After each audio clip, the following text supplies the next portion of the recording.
चलिए दोस्तों, तो नेक्स्ट क्वेश्चन हमारा जो है 76 से लेके आपका 35 तक जो है ये पर्टिकुलर क्वेश्चन हमारा है क्लोज टेस्ट का। ठीक है ना। इस क्वेश्चन में हम लोगों को पूरा हमारा ये पैसेज है, इसको हम पहले पढ़ के समझेंगे और उसके बाद हम लोग हमारे क्वेश्चंस को अटेम्प्ट करेंगे। तो चलिए शुरू करते हैं। क्या लिखा है? 200 years ago, the treadmill was invented in England as a prison rehabilitation device. It was meant to cause the dash to suffer and learn from their sweat. It would mill a bit of corn or dash some water as a bonus. William Cubitt, a civil engineer, raised a family of millwrights, created the treadmill, which was also called the trade wheel in the early days in 1818. Cubitt's early attempt at the treadmill's dash took many forms, including two wheels you walked on, ठीक है, whose cogs interlocked, but his most popular dash, which was installed at Brixton Prison in London, dash a wide wheel.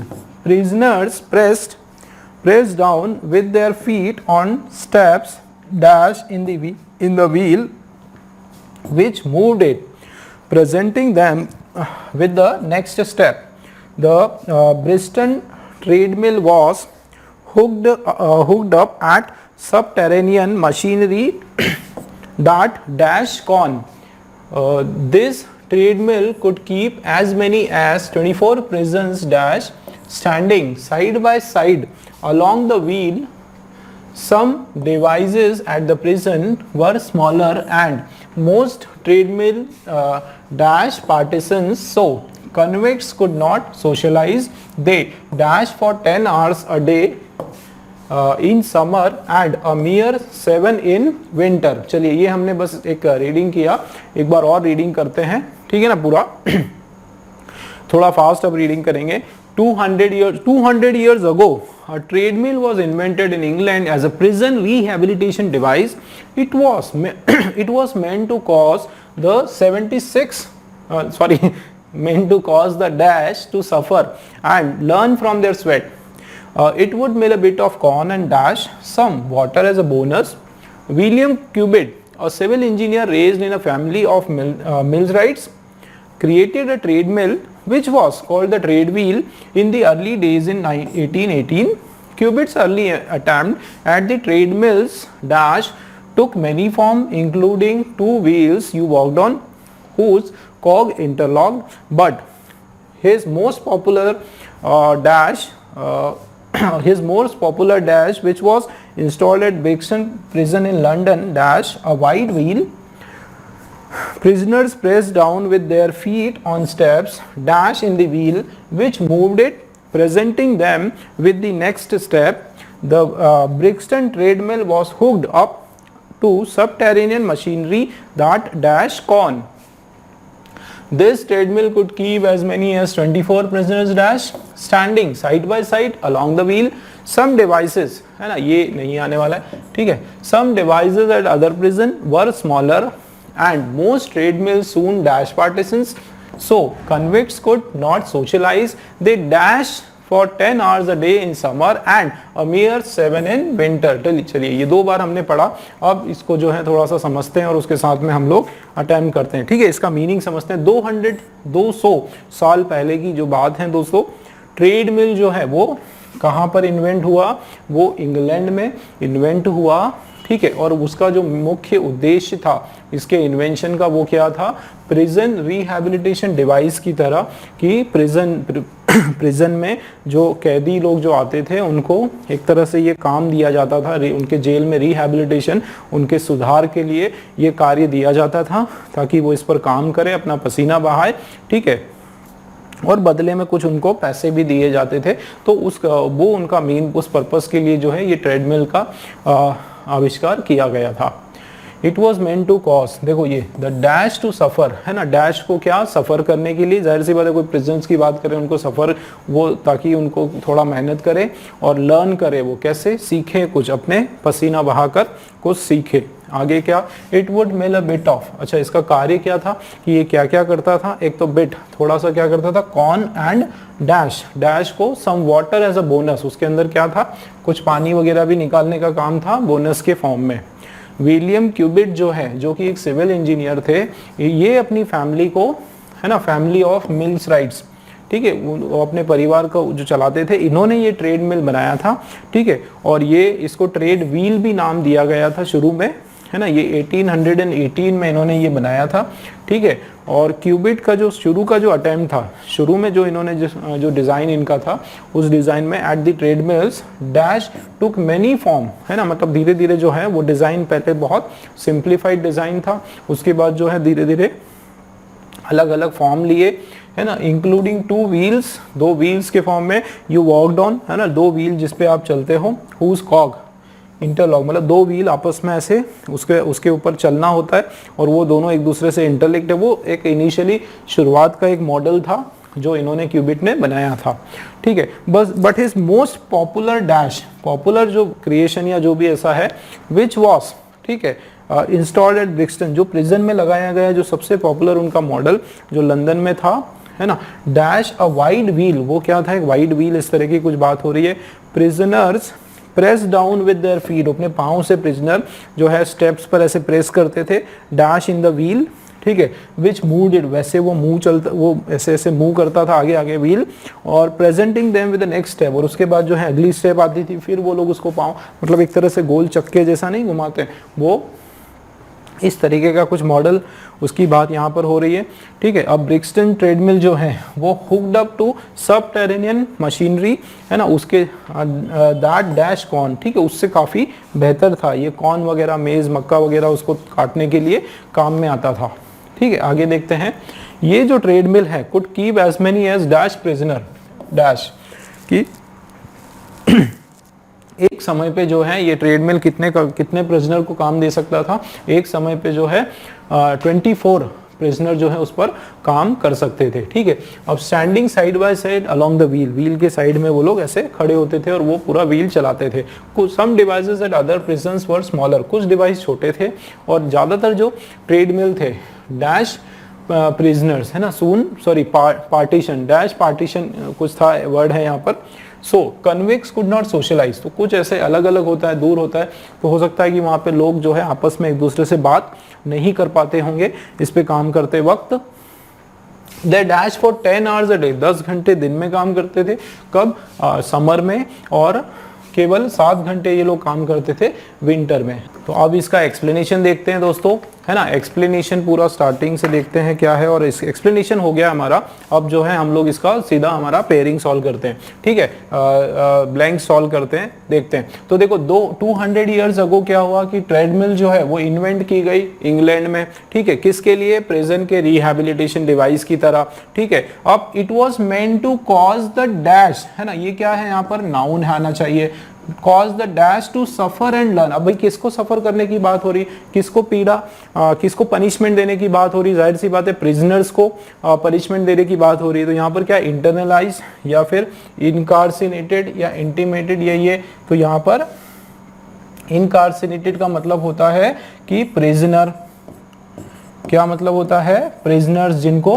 सजा दी गई, जो कैदी लोग होते हैं उनको कहा जाता है इनकार्सरेटेड, इनकार्सरेटेड लोग उनको कहा जाता है। तो ये हमारा सी वाला जो है ये आ जाएगा, cause the incarcerated to suffer and learn from their sweat, है ना, उनके पसीने से वो क्या करे, इस चीज को याद रखे, ठीक है। आगे देखते हैं, it would mill a bit of corn, और क्या करेगा, इसका काम क्या है, एक तो थोड़ा ये क्या करेगा, कॉर्न को मिल करेगा, तोड़ने का या उसको वो करने का काम, और इसके साथ साथ एक और क्या काम करेगा, कोई एक्शन है, कोई वर्ब है, कुछ वाटर को क्या करेगा, एज अ बोनस, एक एक्स्ट्रा पानी को क्या करेगा, देखते हैं। तो पानी को यहाँ पर वो क्या करेगा, पाइप करेगा या टैप करेगा या सेव करेगा या पंप करेगा, ठीक है। पानी को पंप करना, इसका मतलब पानी को क्या करना, निकालना, ठीक है, पानी को वो क्या करेगा, वापस ऊपर निकालेगा। तो ये हमारा डी वाला हो जाएगा, ठीक है, टू पंप वाटर। आगे देखते हैं, विलियम क्यूबिट जो है एक सिविल इंजीनियर है, ठीक है, जिन्होंने, इनकी फैमिली है मिल्स राइट की जो फैमिली, वहां से इन्होंने रेस किया, इन्होंने ये ट्रेड मिल बनाई, ठीक है, और इसको इन्होंने ट्रेड मिल नाम दिया शुरू में 1818 में बनाई। क्यूबिट्स की जो अर्ली कोशिशें थी किसकी, ट्रेड मिल्स डैश टुक मेनी फॉर्म, तो ट्रेड मिल्स के मॉडल, ठीक है, ट्रेड मिल का मॉडल या फिर डिजाइन, है ना, ऐसा कुछ हो रहा है भाई, ट्रेड मिल के कुछ डिजाइन और मॉडल जो शुरुआती इन्होंने बनाए वो उसमें धीरे धीरे बहुत सारे फॉर्म्स हुए, है ना। तो मॉडल हमारा यहाँ पर क्या है, बिल्कुल सही है ना, ट्रेड मिल्स के मॉडल या फिर डिजाइन। इस डिजाइन ने जो है बहुत सारे फॉर्म्स लिए, इंक्लूडिंग आगे क्या, 2 व्हील जिसपे वॉक करते हैं, उस कॉग उसके जो है एक दूसरे से इंटरलिंक्ड है। But his most popular dash, है ना, लेकिन उसका विच वॉज, अच्छा ये कॉमा है यहाँ पर, जो कि विच वॉज इंस्टॉल्ड, जो सबसे मोस्ट पॉपुलर उसका क्या मॉडल या मशीन, उसी की बात हो रही, जो कि ब्रिक्सटन प्रिजन में इंस्टॉल किया गया, वो क्या था, उसका जो सबसे मोस्ट पॉपुलर क्या वर्जन, यहाँ पे जो मशीन का जो वर्जन था मोस्ट पॉपुलर, जो इंस्टॉल किया गया था कहाँ पर, ब्रिक्सटन प्रिजन में, लंदन में, है ना। डैश अ वाइड व्हील, उसके पास क्या था, वाइड व्हील था, ठीक है। तो ऑब्सोलीट या रिवॉल्व या इवॉल्व, है ना, इन्वॉल्व, उसमें क्या था, इन्वॉल्व था, मतलब उसमें क्या था, इंक्लूडेड था, उसमें क्या था, शामिल था, उसमें क्या चीज शामिल थी भाई, जो उसका सबसे मोस्ट पॉपुलर जो मॉडल जो ब्रिक्सटन प्रिजन में लगाया गया था, उसमें क्या इन्वॉल्व था, एक बड़ा सा व्हील था, ठीक है। प्रिजनर जो है वो क्या करते थे, pressed down with their feet, अपने पांव से ऐसे प्रेस करते थे स्टेप्स पे, डैश इन द व्हील, जो व्हील में क्या थी, जो स्टेप्स या सीढ़ियां उस व्हील में क्या थी, लगी हुई थी, है ना। तो देखते हैं, तो वो क्या थी, व्हील में इंट्रेंस थी, इम्बेडेड थी या इम्बेडेड, ठीक है, क्या थी, इम्बेडेड थी, उसके अंदर धसी हुई थी, उसके अंदर एकदम चिपकी हुई थी, उसके अंदर लगी हुई थी, ठीक है। अटैच्ड आप बोल सकते हो, उससे क्या थी, अटैच्ड थी, ठीक है, कनेक्टेड थी, तो एम्बेडेड आपका बिल्कुल सही हो जाएगा। आगे देखो, embedded in the wheel which moved it, जो उसको मूव करती है, presenting them with the next step, उससे क्या है, अगली स्टेप उनको लेते हैं। The Brixton treadmill was hooked up to subterranean machinery, है ना, इससे वो एक तरह से थोड़ा सा एडवांस है, ये ट्रेडमिल जो है दूसरी जो मशीनरी है उससे क्या है, एडवांस है। दैट डैश कॉर्न, जो कि क्या निकालती है, कॉर्न निकालती है, कॉर्न को सही करती है, या दैट पैक्ड होगा, ग्रू होगा, प्लांटेड होगा, या ग्राउंड कॉर्न, ग्राउंड का मतलब होता है कट, दैट कट कॉर्न, एक तरह से ग्राउंड का मतलब क्या होता है, उसको कट करती है। उन अलग अलग जो मशीनरी है उससे ये वाली मशीनरी ज्यादा, ये ट्रेडमिल जो है तो ज्यादा एडवांस है ना, इस तरह की यहाँ पर बात की जा रही है। अब देखो ये जो ट्रेडमिल है could keep as many as 24 passenger at a time, ऐसा कुछ हो रहा है एक टाइम पर, या है ना, या उनको बिजी रख सकती है, एक साथ जो है 24 पैसेंजर को क्या कर सकती है, 24 पैसेंजर को क्या कर सकती है, सीधी सी बात है, एक साथ में व्यस्त रख सकती है, ठीक है, क्या रख सकती है, व्यस्त रख सकती है, उनको इंगेज रख सकती है, एक तरह से, है ना, इंगेज रख सकती है, उनको बिजी रख सकती है, इस तरह की बात हो रही है। चलिए आगे देखते हैं। तो स्टैंडिंग साइड, जो कि एक दूसरे से साइड बाय साइड खड़े होते हैं अलोंग द व्हील, और कुछ डिवाइसेस एट अदर प्रिजनर जो है वो काफी स्मॉल है, और ज्यादातर जो है ट्रेडमिल है सून डैश पार्टीशन, ज्यादातर ट्रेडमिल है वो जल्दी से क्या कर देते हैं, पार्टीशन कर देते हैं। तो क्या करते हैं, resided, divided, examining shun divided partitions, है ना, वो क्या करते हैं, अलग अलग कर देते हैं, डिवाइड कर देते हैं। यहाँ पे डिवाइड करने की बात हो रही है कि ट्रेडमिल जो है वो क्या करती है, पार्टीशंस को धीरे धीरे अलग सेपरेट कर देते हैं, डिवाइड कर देते हैं, सो कन्विक्ट, ताकि वो क्या है, एक दूसरे से वो लोग ज्यादा आपस में बात ना कर सके, इस हिसाब से डिवाइड कर देते हैं, अलग कर देते हैं। दे डैश फॉर 10 आवर्स, है ना, तो यहाँ पे काम करने की बात हो रही है, वो लोग वर्क करते हैं, है ना, ये क्या करते हैं, दे क्या करते हैं, स्लॉग्ड, स्लॉग का मतलब होता है काम करते हैं, वर्कड करते हैं, ठीक है, बिल्कुल आपको याद रखना पड़ेगा, वो स्लॉग करते हैं, वर्क करते हैं, कितने आवर्स के लिए, 10 आवर्स के लिए वर्क करते हैं देन समर में, और 7 आवर्स के लिए वर्क करते हैं विंटर में। ठीक है दोस्तों, क्लोज टेस्ट का क्वेश्चन हमारे 10 क्वेश्चन फिनिश हुए। आगे देखते हैं। चलिए, तो ये वाला जो क्वेश्चन है हमारा नो इम्प्रूवमेंट का क्वेश्चन है। She will say she has money to spare, what was the use of asking her. देखो वो क्या कहेगी, शी विल से, वो कहेगी she has money to spare, वो ये कहेगी आपसे कि उसके पास पैसा है ही उजाड़ने के लिए, है ना। तो what was the use of asking हर, है ना। तो व्हाट वाज क्या होगा दोस्तों यहाँ पे, देखो ये सिंपल फ्यूचर है, ये क्या है, सिंपल फ्यूचर है ना। तो यहाँ पे जो है ये क्या हो जाएगा आपका सिंपल प्रेजेंट हो जाएगा, सिंपल प्रेजेंट हो जाएगा। तो इसको लिखने का जो तरीका है, पास्ट टेंस तो नहीं लिखेंगे, यहाँ पे क्या हो जाएगा, व्हाट इज सही हो जाएगा कि what is the use of asking हर, उससे पूछने का मतलब क्या है ना। जब वो यही कहेगी कि वो उसको उसके पास पैसे ही इसलिए कि वो उजाड़े, तो इससे उससे बार बार इस बात को पूछने का, प्रश्न पूछने का क्या मतलब है, कोई मायना नहीं। ठीक है, चलिए ये आपका एक्टिव में है, इसका पैसिव बताना है। To understand global warming and ozone hole you need science. दोस्तों ये आपका स्ट्रक्चर है, यहाँ पर ये जो है ना एक्स्ट्रा वर्ड्स हैं, ये क्या है, अदर वर्ड्स हैं, या फिर आपका एक तरह से क्या है, क्लॉज है। ठीक है, ये आपका क्या है, क्लॉज है, और ये यहाँ का मेन है। ये देखो यू नीड साइंस, ये है आपका सब्जेक्ट, ये आपका वर्ब का फर्स्ट फॉर्म, और ये है आपका ऑब्जेक्ट। तो बिल्कुल आप इसी तरीके से आपको क्या करना है, एक्टिव, यहाँ पर आपके पास है पैसिव, यहाँ पर देखो सब्जेक्ट, वर्ब का फर्स्ट फॉर्म, और ये ऑब्जेक्ट, ये हो जाएगा ऑब्जेक्ट प्लस हेल्पिंग वर्ब होगा, और वो भी क्या होगा, इज, एम और आर, मेन वर्ब का हो जाएगा थर्ड फॉर्म, बाय लगेगा, और उसके बाद जो है क्या लगेगा, सब्जेक्ट लगेगा। तो आपको देखना है ऑब्जेक्ट क्या है, साइंस, साइंस के साथ क्या आता है, इज आता है, प्रेजेंट टेंस में है, और मेन वर्ब का थर्ड फॉर्म मतलब नीडेड। देखो जरा साइंस इज नीडेड का है ना, साइंस वॉज नहीं होगा दोस्तों, क्यों, क्योंकि वर्ब का फर्स्ट फॉर्म है। साइंस वॉज नीडेड नहीं होने वाला है, रॉन्ग। हैज नीडेड नहीं होने वाला है, रॉन्ग। इज बीइंग क्यों आएगा भाई, आईएनजी वाला सेंटेंस तो आपका है ही नहीं। ये ग्लोबल वार्मिंग तो हमारा जो है एक तरह से नाउन है कोई, ये वार्मिंग आपका कोई वर्ब नहीं है ना, तो ये नहीं होने वाला, ये भी रॉन्ग, ये हमारा आंसर। देखो इतना इजी तरीके से हम आंसर इसका निकाल सकते हैं। ठीक है, देखो साइंस इज नीडेड, क्या बाकी सब एक्स्ट्रा चीजें हैं तो वो पूरा एज इट इज ऐड कर दो, देखो उसमें कोई भी चेंज नहीं। To understand global warming and ozone hole, उसमें कोई चेंज नहीं है, डी वाला हमारा आंसर है। चलिए इसमें एरर बताना है। Dwarf galaxies have to hold clues that could help us to understand better the nature of dark matter। देखते हैं, देखो किसकी बात हो रही है दोस्तों, ड्वार्फ गैलेक्सीज की बात हो रही है। ठीक है, अच्छा, dwarf galaxies have to hold clues. देखो ड्वार्फ गैलेक्सी जो छोटे छोटे गैलेक्सीज है, ये आपका क्या है, प्लूरल नाउन है।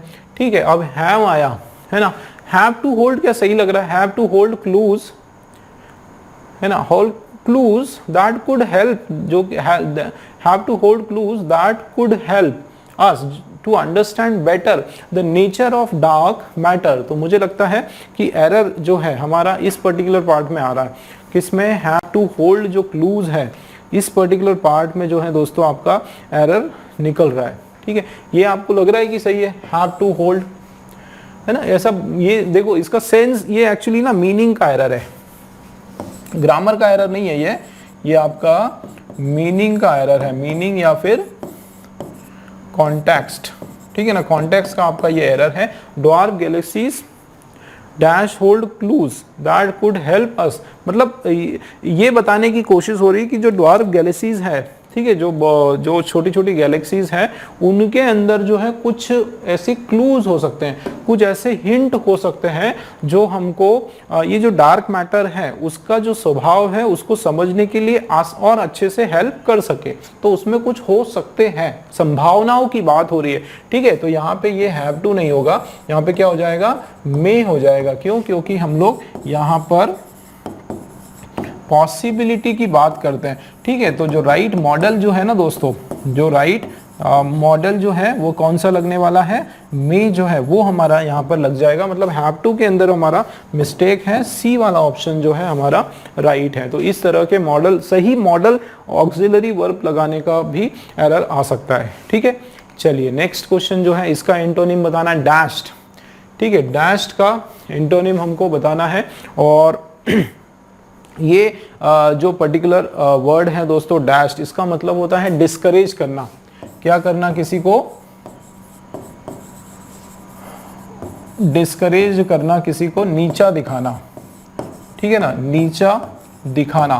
तो इसका जो है अपोजिट क्या हो जाएगा भाई? उसको एनकरेज करना, उसको उत्साह बढ़ाना, ठीक है। क्या होता है? उत्साह बढ़ाना, ये इसका सेंस हो जाएगा, ठीक है ना। तो बी वाला हमारा बिल्कुल राइट ऑप्शन है। नेक्स्ट क्वेश्चन आप देखो, इसका डायरेक्ट फॉर्म हमको बताना है। चलिए, my friends told me that they would go home for Pongal the following Sunday. देखो दोस्तों, आपको इसका मैं शॉर्ट ट्रिक बताता हूँ। दो चेंजेस आप कर लो, आपका आंसर आ जाएगा। सबसे पहले तो देखो, फॉलोइंग संडे का होगा नेक्स्ट संडे, है ना। दो चीजें आप कर लो। ये क्या है हमारा? इनडायरेक्ट। यहां पर क्या हो जाएगा? डायरेक्ट। अब सबसे पहले तो ये देखो कि ये जो फॉलोइंग लिखा हुआ है, ठीक है ना, ये जो फॉलोइंग संडे लिखा हुआ है, ये होगा आपका नेक्स्ट संडे होगा, ठीक है। ये आप देखो सबसे पहले। दूसरा आप देखो कि वुड लिखा है, ठीक है, तो दे वुड गो, है ना, दे वुड गो, तो ये क्या होगा? Will go. बिल्कुल यही चेंजेस आपको करना है। वुड के बाद फर्स्ट का फॉर्म, ये हो जाएगा विल के बाद फर्स्ट का फॉर्म। ये दो चीज जहां पर है वो आपका आंसर है। चलिए बताओ, वुड यहाँ पर नहीं होने वाला था। They would go home for Pongal next Sunday, है ना, ये नहीं होगा। उसके बाद विल गो, ये हो सकता है, और नेक्स्ट संडे भी हो सकता है, और क्या है? फॉलोइंग, कमिंग संडे भी हो सकता है, ठीक है, कमिंग संडे भी हो सकता है। नेक्स्ट लिखो या फिर कमिंग लिखो। तो ये देखो, विल भी है और कमिंग भी है, ये भी ठीक है। यहाँ पर देखो वुड नहीं है, विल नहीं है, सॉरी, कमिंग है, तो कोई फायदा नहीं। उसके बाद देखो यहाँ पर आर गोइंग, ये तो अलग ही जा रहा है टेंस। तो इस तरीके से भी आप पता कर सकते हो। बी वाला आपका आंसर है दोस्तों। इतना आसानी से आप पता कर सकते हो अगर आपको स्ट्रक्चर का जो बेसिक जो कंसेप्ट है वो अगर आपको आता है तो, है ना। दो चीजों से हमने हमारा आंसर पता कर लिया कि एक तो ये, क्योंकि हमको पता है, ठीक है ना, हमको पता है कि जब इनडायरेक्ट में पास्ट हो जाता है, उसको जब डायरेक्ट में करते हैं तो वो प्रेजेंट हो जाता है, ठीक है। तो वुड का बन जाएगा विल, और हमको ये भी पता है कि ये चेंज होना है, ये नेक्स्ट होगा या फिर कमिंग होगा, ठीक है। तो यहाँ पर आप देखो, माय फ्रेंड टोल्ड का क्या हो जाएगा?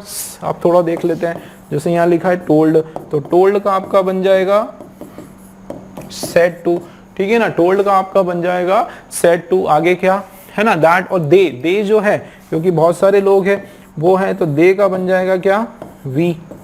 दे का क्या बन जाएगा? We go home for Pongal the next day. बाकी पूरा ठीक है। तो ये देखो, said to me we will go home for Pongal the coming Sunday. तो बी वाला हमारा राइट आंसर है। नेक्स्ट क्वेश्चन, चलिए, इसका कॉम्प्लिकेटेड, बिल्कुल उलझा हुआ, कंफ्यूज तरीके से, इसका सिनोनिम क्या होगा? कॉम्प्लेक्स, ठीक है, कॉम्प्लेक्स होगा। बिल्कुल इजी है ये आपका। अच्छा, इसका बताएं। ऑल्टरेशन का मतलब होता है चेंज। क्या मतलब होता है? कोई भी, किसी भी प्रकार की चेंज, बदलाव, है ना, या मॉडिफिकेशन। क्या हो जाएगा दोस्तों? मॉडिफिकेशन इसका राइट हो जाएगा, ठीक है। आगे देखते हैं। चलिए, इसका जो है आपको बताना है डायरेक्ट फॉर्म। क्या लिखा है? The weatherman said that rain is expected the next Sunday. Rain is expected the next Sunday. अच्छा, रेन जो है अगले संडे आ सकता है, एक उम्मीद की बात है ना। Rain is expected the next Sunday. अच्छा, देखो यहाँ पे क्या लिखा है? रेन इज एक्सपेक्टेड, है ना। तो रेन इज एक्सपेक्टेड जो है, अब इसका पास तो होगा नहीं दोस्तों, है ना। क्या होगा? पास तो नहीं होगा। उसके अलावा जो है मुझे लगता है कि इसमें कोई भी चेंज जो है वो नहीं होने वाला है, ठीक है, क्योंकि ये एक्सपेक्टेशन का क्वेश्चन है, ठीक है। एक ऐसा क्वेश्चन है जिसमें, है ना, इसमें कोई चेंज नहीं होने वाला है, खाली कुछ, है ना, क्योंकि ये आपको क्या लग रहा है कि एक तरह से एक जनरल ट्रूथ के सेंस का सेंटेंस लग रहा है ना। इसको आप बोल सकते हो कि नेचुरल फिनोमिना है ना। ये रेन का जो है, क्या बोलेंगे हम इसको? इट इज नेचुरल फिनोमिना, ठीक है। तो क्या होगा उससे? सो टेंस विल नॉट चेंज, ठीक है ना, टेंस में कोई बदलाव नहीं करेंगे, बस ये ध्यान रख लेंगे कि ये नेक्स्ट डे क्या होता है, ठीक है ना, नेक्स्ट जो डे है वो आपका हो जाएगा क्या, टुमारो, ठीक है ना, इसको हम लोग चेंज कर देंगे टुमारो, ये आपको चेंजेस करना है। इसका क्या मतलब है कि इज एक्सपेक्टेड होना चाहिए, देखो इज एक्सपेक्टेड कहाँ पर है, इज एक्सपेक्टेड, ये तो नहीं होगा, ये भी नहीं होगा, है ना, तो 2 पॉइंट कैंसिल। यहाँ पर क्या है, वेदर से rain is expected, next day नहीं होगा, है ना, ये नेक्स्ट डे नहीं होगा, ये वाला हमारा सही है, टुमारो हो जाएगा, ठीक है ना, क्लियर है।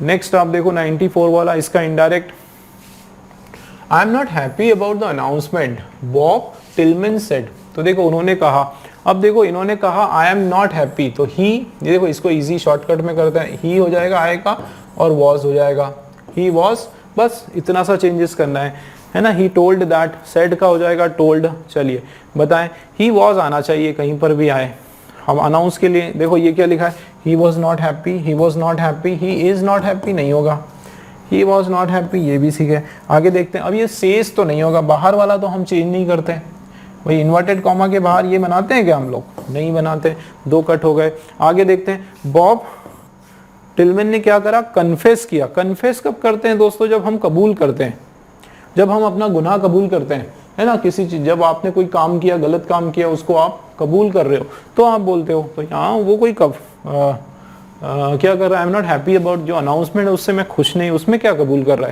है ना, तो यहाँ पे कन्फेशन यहाँ पर नहीं किया जा रहा है, ठीक है, तो ये आपका आंसर है। कहा उसने सीधा सीधा, क्या कहा कि ही वॉज नॉट हैप्पी, वो खुश नहीं है, भाई किसके बारे में खुश नहीं है, अनाउंसमेंट से खुश नहीं है ना, तो ये हमारा आंसर हो गया। चलिए, ओवरवेलमिंग का मतलब होता है बहुत खुश, है ना, ओवरवेलमिंग मतलब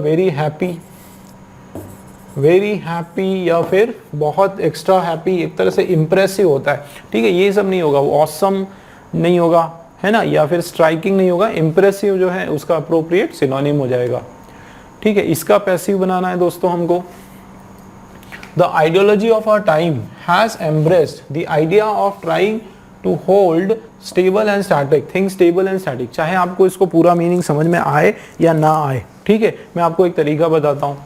सबसे पहले आप क्या देखा करो, इसका टेंस ढूंढा करो, टेंस क्या है, देखो दोस्तों क्या लिखा है, हैज एम्ब्रेस्ड, अब ये है ना, हैज एम्ब्रेस्ड है, आप एक चीज याद रखो, हैज एम्ब्रेस्ड मतलब हैज बीन एम्ब्रेस्ड हो जाएगा, बस हैज बीन एम्ब्रेस्ड हो जाएगा, इतना याद रख लो, हैज है तो क्या हो जाएगा, हैज बीन एम्ब्रेस्ड हो जाएगा, ये आप याद रख लोगे, बहुत आसानी से पता कर लोगे, और कुछ नहीं होने वाला है, बस हैज बीन होने वाला, या फिर हैज बीन या फिर हैव भी हो सकता है, हैव बीन, है ना, लेकिन बीन जरूर आएगा, इतना याद रखना। अब बीन कहाँ पर है, ढूंढो जरा, स्टेबल, ये देखो हैज बीन है, तो हैज बीन हो सकता है ना, हो सकता है। आगे देखते हैं, हैज, देखो हैज, उसके बाद यहाँ पर बीन नहीं आया, तो ये तो नहीं होगा। Hold thing stable static, have been, है ना, ये भी हो सकता है, अभी हम देखेंगे, लेकिन विल भी नहीं होगा, है ना भाई, ये तो नहीं होने वाला, विल फ्यूचर तो नहीं होने वाला है। अब देखो बहुत इजी है, अब अगर हमारा ऑब्जेक्ट, ठीक है, जो ऑब्जेक्ट है हमारा ये द आइडिया, अगर वो प्लूरल है तो वो हैव आएगा, अगर वो सिंगुलर है तो हैज आएगा। अब देखो आइडियोलॉजी ऑफ, और मान लो ये आइडियोलॉजी है ना दोस्तों, ये आपका सब्जेक्ट है, ठीक है ना, और एम्ब्रेस द आइडिया, ये जो आइडिया है ये आपका ऑब्जेक्ट है। तो आइडिया तो आपका क्या है, आइडिया आपका ना सिंगुलर है भाई, सिंगुलर है मतलब has been embraced by ideology of our time, तो बिल्कुल सही। और ये क्या है, the idea of our time, तो ये हमारा, तो ये हैव नहीं आएगा, ठीक है। इतना आसान होता है इसको करना, ठीक है, अगर स्ट्रक्चर पता है तो इतना आसानी से हम इसको कर सकते हैं। नेक्स्ट देखो, चलिए इसका इनडायरेक्ट बताओ। John said when I am board I cook, जब मैं बोर होता हूं तो मैं कुक करता हूं। देखो इसको करने का बहुत अच्छा तरीका है। जॉन ने कहा तो आई का बन जाएगा ही, है ना, और ही के साथ क्या आता है, प्रेजेंट का पास्ट, ही वॉज, है ना, ही वॉज बोर्ड, बिल्कुल इसी तरीके से देखो जरा, ही वॉज बोर्ड यहां पर आ गया। When he is bored he will cook, ये नहीं होगा।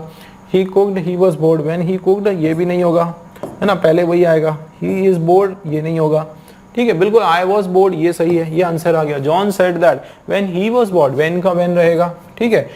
और ही कुक्ड, जब वो बोर होता है तो वो क्या करता है, कुक करता है, बिल्कुल सही है। कुक का जो है, कुक का क्या हो जाएगा, V2 हो जाएगा। ही कुकड ही वॉज बोर, है ना। व्हेन देखो व्हेन ही कुकड, जब वो कुक करता है तो बोर हो जाता है, ये तो मीनिंग ही चेंज हो जाएगा।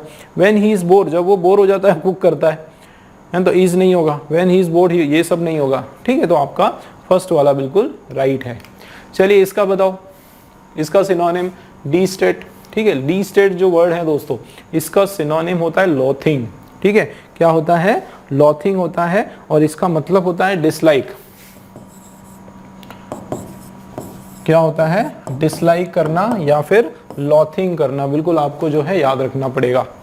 नेक्स्ट आप देखो, इसका ईडियम है दोस्तों आपके सामने, और इसका मीनिंग फिक्स होता है, आपको याद रखना पड़ेगा। क्या मीनिंग है? Do something at the drop of hat. Drop of hat पर कोई काम करो, मतलब ड्रॉप ऑफ हैट पर करो मतलब तुरंत करो, है ना। ये कोई तो हैट पहने से कोई रिलेटेड नहीं है, विदाउट या विद वेयरिंग हैट जो है उससे रिलेटेड नहीं है ये। Do something without having before, do something that require great planning, नहीं बिना प्लानिंग के, है ना। ये विदाउट प्लानिंग, हाँ, डू विदाउट, एकदम तुरंत कोई काम करो बिना किसी प्लानिंग के, मतलब तुरंत एक्शन लो, त्वरित एक्शन जिसको लेना बोलते हैं ना, वो इसका आपका बी वाला राइट हो जाएगा। चलिए तो नेक्स्ट लास्ट क्वेश्चन दोस्तों इस पर्टिकुलर क्वेश्चन सेट का, ठीक है। देखते हैं, literature does not exist only to provoke feelings of happiness और to dash us with its pleasure, it should also challenge and perturb us। देखो किसकी बात हो रही है? लिटरेचर की। लिटरेचर क्या है? सिंगुलर नाउन है, तो इसके साथ डज बिल्कुल बराबर है ना। Does not exist only to, केवल लिटरेचर इसलिए नहीं होता है कि हमारी फीलिंग, खुशी की हमारी जो फीलिंग है उसको प्रोवोक करे, उसको जागरूक करे, या फिर, है ना, या फिर क्या करे, और डैश अस, हमको डैश करे, हमको क्या करे, एक तरह से हमको खुश करे, है ना, हमको क्या करे, प्लेसेट करे। प्लेसेट का मतलब होता है अपीस। क्या मतलब होता है? अपीस, या फिर यही बात है कि, है ना, फीलिंग ऑफ हैप्पीनेस, और ये मेक अस हैप्पी, इसका मतलब भी वही होता है। तो भाई सेम सेंस का आएगा। देखो और लगा है ना, तो यहाँ पे आपका ये पॉजिटिव वर्ड है ना, तो और के बाद यहाँ पर भी जो है पॉजिटिव वर्ड ही आने वाला है। और कैसा आने वाला है? सेम, है ना, सेम सेंस का वर्ड आने वाला है। तो प्लेकेट का मतलब होता है पैसिफाई या फिर अपीस, ठीक है। क्या होता है? पैसिफाई या फिर अपीस। तो यही बिल्कुल हमारा डी वाला राइट होगा। विद प्लेजर, अपने प्लेजर से हमको खुश करे, अपीस करे। It should also challenge and perturb, हमको चैलेंज भी करना चाहिए कुछ। हम लिटरेचर पढ़ के जो है हमको, हमें एक हिम्मत भी आए, ठीक है, इस तरह का सेंस आए। चलिए दोस्तों, तो इसी क्वेश्चन के साथ जो है हमारा ये 100 क्वेश्चंस का जो जंबो पैक आपका इस क्वेश्चन पेपर का पूरा हमने फिनिश किया स्टेनोग्राफर का। और उम्मीद है दोस्तों जिस डिटेल में, जिस तरीके से मैंने आप लोगों को समझाया, आपको बिल्कुल मजा आया होगा, आपने एंजॉय किया होगा और बहुत कुछ सीखा होगा। इसी प्रकार आगे मिलता हूं मैं आपसे नेक्स्ट क्वेश्चन पेपर के सोल्यूशंस में।